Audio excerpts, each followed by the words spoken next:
Today, we're going to talk about selling cars and service. And I know we've done this in the past, but it's a great refresher. I've had a lot of people email me asking me to do this one again. And I've done a little bit more research. Actually had some of our training team in here for a meeting this morning to do some roundtable discussions. And we came up with some really, really good ideas. I want to share some of those ideas with you. But first, let me start with some statistics, some facts that we have written down. That we've done a little bit of research on. First of all, do you know that 10 to 20% of the current customers at an average dealership database could trade their vehicles in right now for a new one? I mean, that's a huge number. That's 1 out of 5 people are in a position where they could easily trade in and get a new car. Now, I know we're having trouble with inventory, and there's nothing we can do about that. We still have to move forward. And most of them can do so with the same payment they're paying now or less, or maybe walk away with some cash in their pocket. And that's a great incentive. So there's tremendous amounts of opportunities. Now, I'm going to talk about this a couple of times. If you sell a car out of service, and I'm going to give you some numbers here, and you're going to ask yourself or scratch your head. But there are dealerships out there that will sell 10 cars out of service and make $60,000, $70,000. And I know a lot of you are saying, well, that's impossible. Nobody's averaging $6,000, $7,000 a car. And I agree with you, they're not. But the beauty behind selling cars and service today is you get something in return. And that's very important in a day when we have inventory issues. So what is the worst customer you could sell a car to today? Well, the worst customer that could buy a car is someone that comes in and buys a brand new car, pays cash, and has no trade. Well, you get no finance reserve, and you have nothing in return for the car you just got rid of. So you're not replenishing anything in your inventory. The beauty is when you sell a car at a service, you get something back. You get a trade back. And if you're doing this properly, usually these trades are good vehicles that you can resell. So what happens is you now create a line of succession. So what happens is that one sale you made today could generate 3 more car deals over the next 7 to 10 days, because customer A comes in, service, you sell them a car, they have a trade. Well, that trade sells. There's customer B. Customer B buys the car that was traded in. They have it traded. Now we have vehicle C, and so on and so on. So you could sell 10 cars in service and generate $50,000, $60,000, $70,000. Those 10 cars you sold in service might, when it's all said and done, equal 20, 25 cars sold off of the original cars you sold in service. And that's important. So who are your best customers? Well, your best customers are your service customers. They're the easiest to sell. They have the most invested, and they already know you. They're at your dealership. So why are they your best customers? Well, some of them bought their vehicles there before. They already use your service department. They're easy to follow up. They have all the pain points, which I'm going to talk about in a minute, and they're easy to talk to. They're already there in your dealership. So what stops us from selling more cars in service? Well, one of the reasons is our salespeople are lazy. Let's face facts. We're lazy. I'm lazy. You're lazy. We're lazy. Now we say, no, I'm not lazy. I'm an aggressive go-getter. Sure. But you know what? If you could make less money and work more hours, you'd do the same. And so would I. That's a sign of laziness. And some of us are lazy. So why don't we prospect from service? Well, some of us are lazy. Okay. Some of us don't know how to. We don't know how. We use an old school mentality. I'm going to talk about that in a few minutes. We don't see the results, the payoff, the benefit of doing this type of job. Some of us think it's too much work. It's too hard. Hey, listen, if it's too hard for you, then do something that's easier. Driving a bus is easy. And a lot of us don't have a plan. We have no strategy. We don't know how to do the job. We don't know the steps, the processes, the procedures. So what does it take to be successful in selling cars and service? Well, there's 4 things. You got to have dedication. You got to be committed to wanting to do this. Number 2, you have to be persistent. You're going to get a lot of no's, and that's part of the process. You have to have a strong mindset. You have to have a mindset that's going to help you set goals and stay intact and on track of what you're going to do. And you have to have an action plan. You have to know what you're doing. You don't have a plan. How are you going to get to where you want to go? Now, when you prospect in service, there are a couple of things you must know every day. First of all, you got to know who's in your service department. You got to know who's there. You got to get the list. We're going to talk about that. You got to know why they're there. Very important. Is it maintenance? Is it a repair? That becomes very important. We got to know which customers are the low-hanging fruit. Who are the people that have, 34,000 miles on their vehicle? Their maintenance, their factory warranty, is about to expire, and they could potentially have a big repair that's covered under factory warranty. Maybe it's somebody low-hanging fruit that has a 5-year-old car, a 6-year-old car, and they've got a $2,000 repair bill. We have to know who our orphan owners are. We have to know who's expiring on their factory warranty. We have to know who has a lease expiring or purchase term expiring. These are really important things to know. We have to know who's there for maintenance. And we have to know who's looking at a repair bill of $1,000 or higher. Why $1,000 or higher? Because studies have shown that people that have a $1,000 repair bill or higher are aggressively pursuing an alternative for not to have to pay for that. And that is very, very important. Let me change my page here on my notes. Now, when we talk about prospecting and service, it's all about grabbing people's attention. And what you have to understand is that these people did not come into service that day to buy a car. And the biggest problem we have with putting these plans into place in a dealership is we have to undo your retail mindset. It's very, very hard for some of us. You have to think differently. You have to act differently. You have to present differently. Now, some of it is all the same. Don't get me wrong, but some of it's very hard. And I'm going to tell you where it's going to get hard here in a few minutes. So you can't just walk back to service and strike up a conversation with somebody. That's not going to work. And then hopefully try to get them to walk outside and look at cars. They know what you're doing. They know why you're there. We talk all the time in DLA about lowering the customer's defensive posture. And, we had some trainers in this morning. We were doing some roundtable discussions. And one of ours was one of our fixed ops trainers. And he said, look, at people that sit in the service lounge, they're already defensive. They're defensive being there in service because they don't know what the repairable is going to be, or we're going to try to sell them more stuff. So these customers are defensive as well. So the first thing you have to do is you have to create a hook, a reason to get somebody's attention. Now, there are multiple ways to do this. I am going to give you one example, and there are other examples of doing this. One example is to hook them with a very low payment. Get their eyebrows to stand up. Get the hair on the back of their neck to go, huh? So what I would do is I have, Mrs. Jones's car is in for service. She's got a 3-year-old car with 35,000 miles on it. Great car, great condition. We'd love to have that in trade. So what I would do is I would go get her VIN number off her car or off the sheet or off my list that I get from service. And I would take that VIN number, I'd put it into kvb.com. I would calculate out an average trade value. And I'm just making up a number. Let's say it's $15,000. I would then reduce it by $2,000. And now I'd put her trade value at $13,000 just to be safe. Then what I would do is I'd go find a similar car, work out a 3-year lease, and I take the whole $13,000 as a cap reduction. Well, that's going to give me a very low payment, $150. There's my hook. And you got to keep in mind, you're going to be doing this all day long. So you don't want to waste time with people that aren't interested.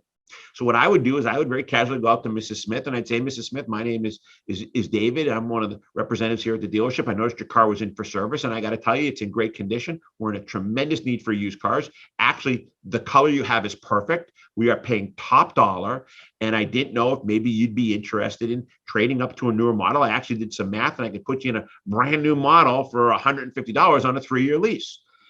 And if you'd like, I could give you some information. I'm just trying to hook her, to have her say, huh, what, really? Another way to do it is to, if you don't want to do the KBB approach, is just to walk out and again say, listen, you've got a car. I saw it. We're in dire needs of these cars. It's a great car. It's worth a lot of money. If I could lower your payment, would you be interested in possibly upgrading to a newer car with newer technology and newer accessories and newer features and benefits? However you want to do it, but you've got to have a hook. You've got to get a reason to make them stand up. Then if I saw that interest, I'd say, listen, while you're here, I'd love to spend a few minutes, show you some cars. But here's the key element you have to get out right away. And this is important. And it bucks conventional wisdom. You have to let Mrs. Smith know. By the way, Mrs. Smith, I do realize you had no intentions of buying a car today when you came into service. So please understand, I have no intentions of selling you a car today. That is not my objective.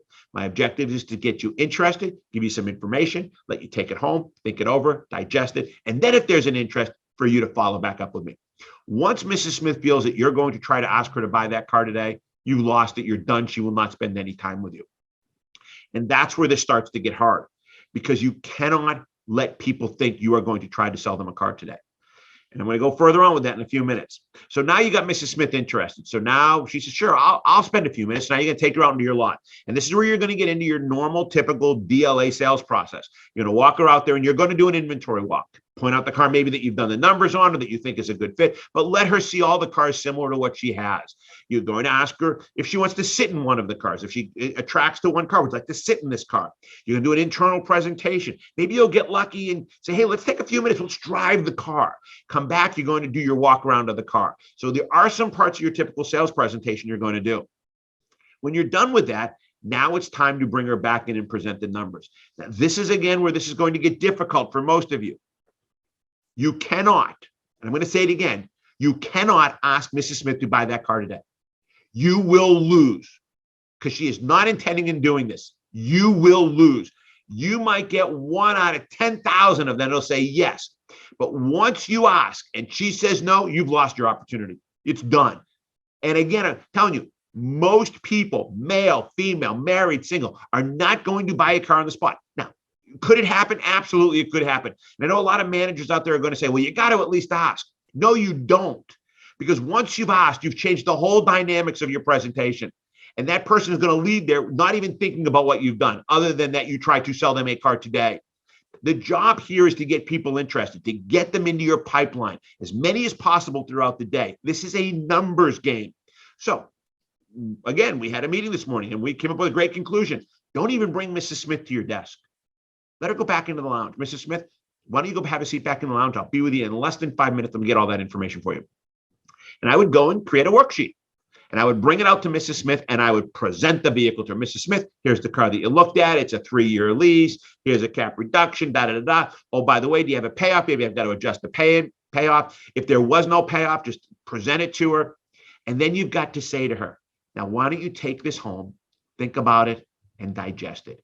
Would it be okay with you if I followed up in a day or two just to see where you stand on this thought process? And most people, if you've done a good job, are going to say, sure. You're polite. They're polite. There's no reason to say no to you.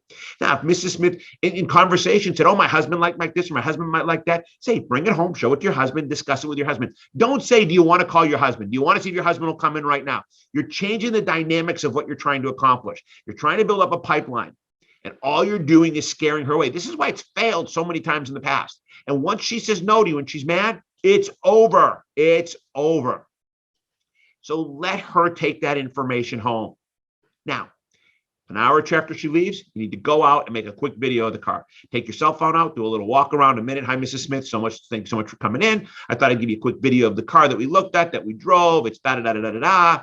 And then I would post it on YouTube. I'd copy paste it and I'd text her the link. Mrs. Smith, thanks so much again for coming in. I created a quick little video here for you. I thought maybe you'd like to show it to Mr. Smith, or maybe you just want to digest it a little bit more, and give her the video. And then I would wait 24 hours and I would follow back up with Mrs. Smith. You've done everything you can do in this time in the process. Now, again, this is a numbers game, Now, let's go a different direction. Let's say that Mrs. Smith dropped her car off and now she's not in the showroom. She's not in the customer lounge. Process doesn't change that much. The only difference is I would call her on the phone. Mrs. Smith, this is David over at the dealership. I noticed you dropped your car for service. It's a very desirable used car. We're paying top dollar right now. Actually, your color is perfect. It's worth a lot of money. Don't know if you had any interest in maybe upgrading. I've actually got a car of similar value. I think the payment's even lower. When you stop in to pick up your car, if you have another minute, just come and get me. I will give you some information and you can take it home and think about it and digest it. And when she does come to you, go over it with her. If you think there's any interest, you might want to ask, hey, do you have another 5 minutes? We can just go look at it real quickly, try to get her into the process, send her home. If she says, no, I really don't have much time, send her home. Thank you for picking this up. I'll tell you what, give me about an hour. Let me shoot a little video of the car that I picked out for you. I will text it to you. It'll come as a YouTube video and see if it's something you think. And could I follow up with you in a day or two just to see where you stand? Again, most people are going to say yes. You've got to remember, this is a numbers game. This is all numbers. Now, let's dial down the numbers a little bit. Let's think about this for a second. Let's say in a good day, you can make 5 presentations. And I think most of you can. I think some of you can do a lot more depending on the volume you have going through. So let's go with 5. Let's keep it simple. So that means you're making 25 presentations a week. That's 100 presentations a month. 100. How many do you think you're going to close? You think you could sell 8, 12, 16, 20 cars a month out of that 100? I would think 12 to 16 cars a month. But remember, it's more than 12 to 16 cars a month. Because if you sell 12 cars, you took in 12 trades. So there's another 12 cars you're going to sell. That's 24 cars off of your first base of 12. Now, some of those are going to have some trades in. So let's say there's 6. Now you're up to 30 cars off of that first 12 you sold. Grosses are strong now. Let's say you're averaging $4,000 front and back. That's a fantastic number now. You made $120,000 on your initial 12 cars that you sold out of service. But I'm going back to this again. You got to think about your process. You got to change the way you do this. If you bring a retail mentality into selling cars and service, you are going to fail. I'm 100%. You are going to fail. Now, there are 4 mistakes you need to avoid. Okay, and I have these written down. Mistake number 1 is you got to go in with the right mindset. If you go in with a defeatist attitude, you're not going to sell any cars. Okay, you're not. And if you go in with the attitude of, well, I didn't sell any cars in the first 3 to 5 days, I'm done. That's wrong, because it's going to take you 5 to 12 days to start getting people into your pipeline, doing some follow-up calls where you're going to start selling cars. Okay, mistake number 2 is no preparation. You didn't prepare yourself. You went out there and you winged it. And you know what? You're going to fail. Number 3 is you have a poor strategy. Again, you're using that old mentality of how we sell cars. You are going to fail. And number 4 is you have a lack of consistency. You just do it when you want to. You do it when you have a few minutes. This, to me, is a full-time position. I've always joked about this, but I'm dead serious. I will come and work in any dealership out there, and I will be the number 1 salesperson within 90 days, and I will never, ever, ever take an up. You always hear me joke about this. I don't do ups. I don't do push-ups, sit-ups, or pull-ups. I don't like the word up. It scares me. I would work in service. That is a gold mine. It is an absolute gold mine waiting to happen. So I'm starting to get some questions coming in. I want to start jumping on some of your questions. But think about what I've shared with you. You'll make the right decision. And to some of what I shared, you have to be tweaked in your environment, and might you have to do some steps a little bit differently? Absolutely. That's what it's all about. It's all about the customization. The one thing I would not customize, you got to have a hook. You got to get them into a presentation, and you cannot ask for that sale today. Now, let me go one more step. If at the end of the presentation, Mrs. Smith, Mr. Smith, whoever it is, says, you know, I really like this. I might do this. Well, then, of course, you're going to sell the car. Okay. I don't think it's going to happen very often, but if you get a very, very strong buying sign, and it would have to be a strong buying sign, like, you know, do you have financing available? Or let me see how much funds I have in my account. But other than that, that is far, far, far and few between. So hold on. Let me go over here to some of the questions that are coming in. Greg wants to know, what if I have a manager that doesn't want to be bothered with trade values or lease payments? What should I do? Oh, Greg, I'm sorry to hear that. I don't understand a manager that would not want to be. Do it on your own. Figure it out. Praise the car through KBB. Like I said, knock off $2,000. Come up with a way to work your own leases. Bring the deal. Today's day, you're selling cars for a list anyways. They're not going to turn you down. Just do it on your own. Okay, Robbie wants to know, do you have any, I'm assuming this says data. It says data as to what's the best time to prospect out of service. Yeah, all day long. I prospect out of service all day long. Morning, noon, afternoon, and if I have to, in the evening. There's no good time. There's no bad time. Are you going to have more customers sitting around in the service lounge in the morning? Yes. Doesn't mean it's a better time. Some of you might have more success calling people on the phone that are dropped their cars off versus people that are in the dealership. You got to experiment with that. All right. Toyota Center. How many hours per day do you recommend prospecting from service per day? All day. It's just me. All day. Okay. Now, me, I think ahead of the things.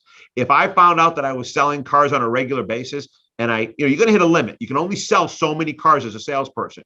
And I don't know what that limit is for you. It could be 15, it could be 20, it could be 25. But if you want to go to the next level, me personally, I would hire somebody to make all of my presentations and demonstrations. I would set them up. I'd say, here, so-and-so is going to take you out, show you the car. When you come back, let me give you the figures. Then you can go home and think about it. All right, Chevy conference room. Why should I go through all the effort and then not try to close them right away, same day? Okay. Because you're not going to close them. I mean, ask yourselves this. And I know there's always somebody out there that's going to say, I would do it. How many of you would go to a car dealership to get an oil change and then drive home in a $35,000 car without speaking to your significant other? Yeah, again, I know there's going to be someone out there that's going to say, oh, I would. You don't do those things. People don't do that. They had no intentions of buying a car when they came to the dealership. It's zero. Now, when they come back, if you've done a great job and now Mrs. Smith calls you up, or you call her up and she says, you know what, I'd like to bring my husband in and show him the car. All bets are off. Go for the sale. Close the deal. They've now come back to you. They're expecting a presentation. All right, a couple more. Carter the car guy. Wouldn't it be better to find out what a payoff is first so we can show them their actual payment? No. And the reason being is it's too much work.